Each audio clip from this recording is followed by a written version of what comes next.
Are you always coming up with new ideas and sharing them with your team? Or are you working with somebody who's always bringing new ideas to the table and you feel like you're constantly pivoting and trying to keep up? This episode is for you. Have you ever worked with somebody that's always coming to the table with lots of new ideas and really big visions? Or maybe you are that person yourself. In fact, if you're a business owner, chances are you lean towards being a visionary. But how do you know if you are a visionary? Well, you tend to be somebody who's really great at getting new ideas. You're always thinking about better ways to do things or creative ways to do things. You tend to be really future thinking, not necessarily focused on the here and now. And you also tend to be pretty big picture thinker, right? Not really mired down in the details. So you might not be so great at the day-to-day of managing projects, all of those details, the implementation side of things. Now, that does mean that you are likely to be a great CEO or business owner, but it can be challenging in a business when you have a visionary at the helm. So when a visionary is the leader, it can present challenges, especially if the visionary isn't aware and doesn't really understand what to do with all of those ideas. So that's what I want to talk to you about today, because I have worked very closely with somebody who leans heavily on the visionary side. And I've seen the impact that can have on a team. And I've also seen the impact of all the good that comes from those big visions and how that can push and encourage and challenge a team, and really had to work with this person to really strike a balance between what's realistic, what we can actually accomplish, priorities in the business, and their big ideas and visions. And I often hear from the community managers that I serve that they're business owners, they go off, they go to these masterminds and they come back with 1,000 ideas. And it's like drinking from a fire hose, because they literally just pour all of these ideas. And maybe you as a business owner have made that mistake of just coming back from a mastermind with 50 ideas. You dump those 50 ideas on your team and you're like, go. Or you were all headed in one direction, working on a specific strategy, and you come back and you're like, no, we shouldn't be doing that anymore. We need to do this other thing. So what do we do with that? Well, I really like to encourage visionaries to have an idea box. And here's why. Because without one, the impact that we typically see on a team is that they get distracted from the main thing. They get distracted from what they were supposed to accomplish. And you might see this as people not meeting their deadlines, not hitting their goals, or feeling like they are not making progress towards this project that you want them to do, but really you've distracted them with this other idea, this other random project.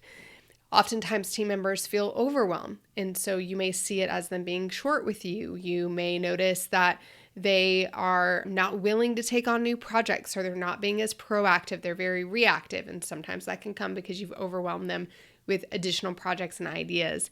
They can feel pretty frustrated. In fact, I've seen team members leave an organization because they felt like the pace was frantic, the ideas were flying left and right. They could never accomplish a project before somebody came in and said, nope, we're going to pivot and do something else. And ultimately, all of this impacts the profits of your business. And so it's really important that if you are a visionary, that you get this under control so that it can be leveraged for good. Okay, so one of the easiest ways to get this under control is to create what I like to call an idea box. And we'll talk practically in a minute about what that is. But when you have an idea box, it gives you a place essentially to put things that allow it to be filtered through your business goals and key performance metrics, right? So at the end of the day, there are lots of good or even great ideas out there for your business. And I can speak as an owner, I struggle with this a lot. There are lots of good, there are lots of great ideas out there. But what is right for your business right now, for the way you want to run it, for the goals that you have in place for this quarter or this year? Sometimes ideas are really great for other people and other businesses, but they're not great for yours. And then sometimes ideas are really great for your business, but just not really great right now, and they need to be saved for later. So we want to be able to filter all of our ideas and big visions through those business goals. We also want to leverage the impact priority matrix, which I have another episode on. I'll link to that in the description here. But that really helps us really understand what is the potential impact on the business if we implement this idea, and what is the effort required to make this idea happen. What this does is it forces visionaries to go from that big picture and really bring themselves down into the weeds a little bit so they can start thinking practically about what it means to implement this idea. Now, the key is we don't want to stifle your ideas, right? We just need to filter them. We need to have some filters to put them through. The business goals, KPIs, impact priority matrix are all good filters. And then at the end of the day, I always talk about making sure that we are solving for problems. We aren't adding things that are not solving a specific problem. Again, there's another episode on that, making sure that you're solving specific problems in your business and not just creating more work.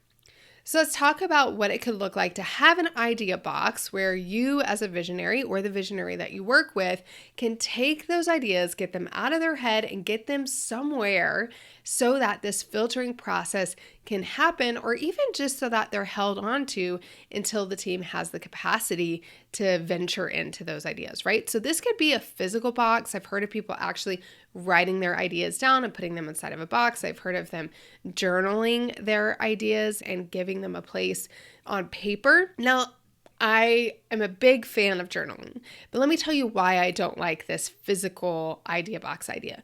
Where the reality is that your team can't access it. Your team can't access it. And your team are your problem solvers. They're the ones who you hope are independently making decisions to solve problems in the business.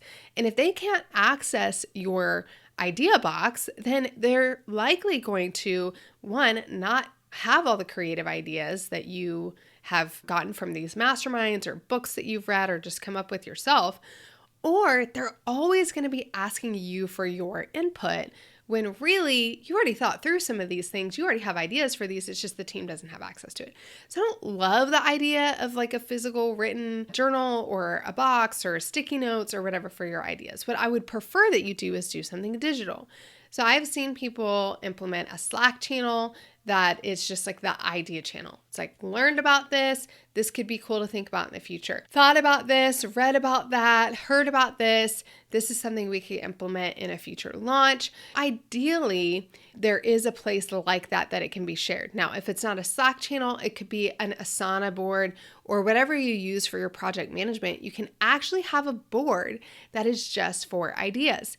What I like about the Slack channel, what I like about the Asana board or the project management system board is that it's a place where not only your team can access your creative ideas, but actually they can add their own.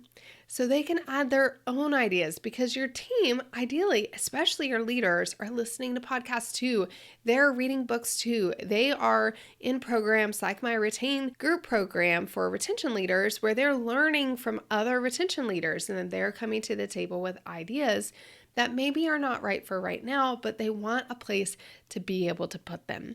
So having that Asana board, especially, or Monday or whatever you use for team project management, that can even allow you to quickly tag the ideas for organization purposes. Like, this is a marketing idea, a launch idea, a retention idea, a list builder idea, whatever it might be. And it can also allow you to prioritize. So once you filter something through the action priority matrix, it would be essentially in one of 4 categories, and you could label it as one of those 4 categories.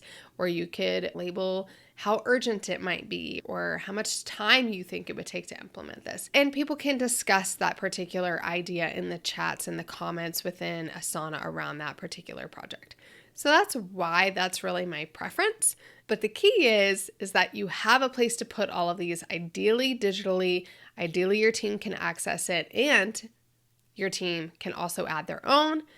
And in the best case scenario, they can tag and categorize these. Now, if you are like a lot of busy CEOs and visionaries that I know, the last thing you want is to have to go into a Slack channel or go especially into a project management system like Asana and create a task for every idea that you have. That is not what you want to be doing. And honestly, it's probably not the best use of your time. So what does it look like to make this work for you? Well, there's a couple suggestions that I have. The first one is when you don't have somebody that maybe you're working super close with, like an integrator, but you have somebody who's more of like a virtual assistant that supports you or an executive assistant that supports you. So you can Voxer. Voxer is voice messaging. You can also do voice messaging with Slack. My assistant and I use Voxer, so that's kind of what I think about. But you can voice message them as ideas come up. So for me, Voxer is on my phone. It's really easy for me to pick up my phone, hit the button, send Donna a message telling her my harebrained idea, and I'll say, put this for the fall, or like, don't worry about this until this other thing is done. But I can at least get the ball out of my court and into her court. And then what Donna will go and do is she goes and puts it into the correct Asana project or task. And then if she needs anything from me, she will ask, right? But Donna knows that I'm going to come to the table with ideas and not necessarily need to implement them, but her job is simply to get it into Asana where it can be tracked. So you can have the same thing where you have like a brain dump Voxer or whatever with your assistant who just helps get it into that idea board. Now, a little bit more advanced strategy for those of you that have team members or larger team members outside of just an assistant is having a person like an integrator that is really functioning as the intermediary in some ways between you and the team. So the integrator's job is to look at all of the departments and all of the projects and everything that's going on and make sure that the team as a whole is focused on the right priorities to hit company goals, and then work with the visionary to say, well, we can do that, but maybe not right now, or how, like asking the right questions to get to a solution.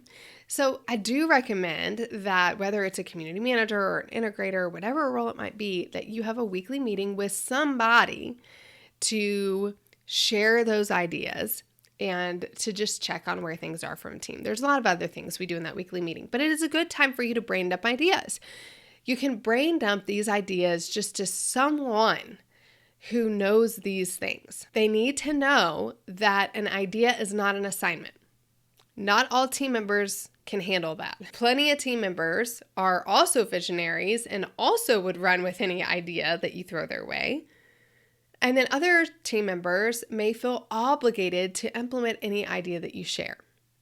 Especially when we are extremely passionate and opinionated about sharing ideas, you need a team member that's got a good backbone that can see it as an idea that's just going to sit and not an assignment, right? And then second, they need to know how to ask good questions. So they need to know how to get to the bottom of where this idea came from, what you think it's going to help, how you're thinking about implementing it, when you think you might want to implement it. And you can push back and say, I don't know, I just wanted it to be in the idea box for now. But you may have some more insight, and they need to be able to ask good questions to figure out how important is this idea to you compared to all the other ideas that you've shared. And then they also need to be able to know when to push back, when to look at you and say, that sounds really awesome, but we are 2 weeks away from this launch, and something like this is going to require 4 weeks for the team to prepare. And if we try to rush it, we're actually not going to get to do this other project that you want us to do for launch.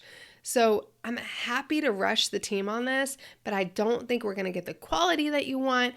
And we're also not going to be able to do this other project. Is that something that you would be okay with? Or would you rather us put this into our next launch, not the one coming up in a couple weeks, right? So they need to be able to push back and help reprioritize. So if you're coming to the table and you're like, I want this idea implemented by this time, it's no longer in the idea box. It's now in the project box. Like, we want to do this. You need a team member that can really help push back and share with you from the implementation side of the team what that's going to require, so that we don't have all of those other things like the resentment, the overwhelm, the frustration, the missed deadlines, the drop balls that can come when we don't have that kind of process in place.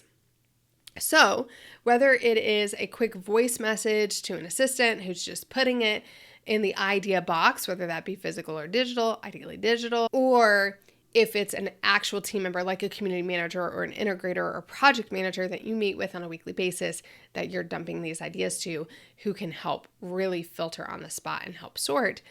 Either way, I want you to have a place to put these. And I know as a visionary, it's going to be hard for you to keep up with that process likely unless you have some support.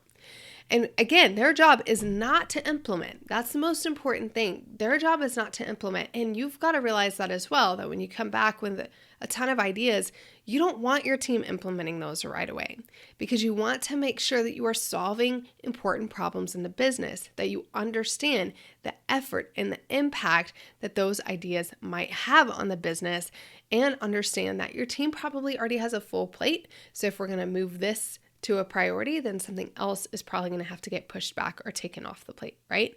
So the job is to collect the ideas and categorize the ideas so that the team can leverage them later. And this is the final thing I'll say about this idea box, is that when we build a solid bank of ideas that the team has access to, and we do a good job of collecting and categorizing them, then it's a beautiful thing, because now the team has this idea bank that they can go to when they have a problem to solve.